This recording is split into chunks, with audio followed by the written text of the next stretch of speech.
Did you know that the Beatles are about to release a new song? I did not.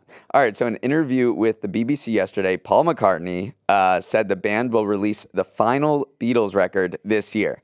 But wait, you're probably thinking, look, this band broke up more than 50 years ago. George Harrison and John Lennon, two of the four Beatles, are not even alive. So how is this going to work exactly? All right, well, it just pertains to our last story because the answer is AI, of course. McCartney is using artificial intelligence to extract John Lennon's voice from an old demo that he recorded, separate out from the piano that Lennon was playing, and then add new instrumentation and turn it to an actual song.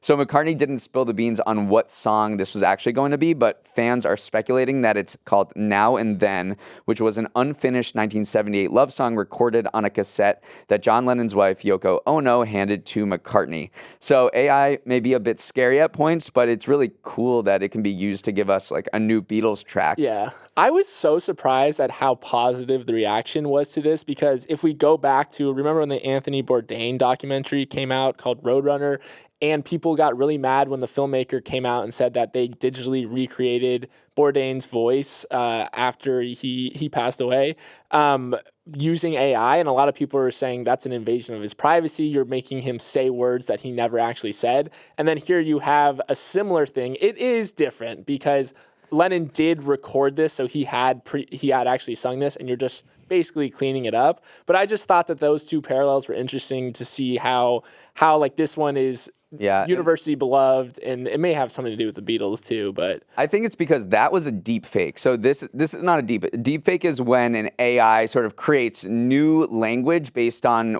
after being trained on an old, data set of this person talking. This is what's called source separation. And basically it allows you to take old material and turn it into something new. So for instance, a song that someone recorded on the piano, like John Lennon, and you turn it into an actual song. So you're just separating the vocal track from the, the instrumentation track. So you're not really creating anything new. Right. And that is what a deep fake is. One of my favorite parts about this is the guy who's behind this technology, and that is Peter Jackson, the director of The Lord of the Rings. Yeah. And he sort of pioneered this source separation AI technology when he was making Get Back, which was the documentary about the Beatles released on Disney+.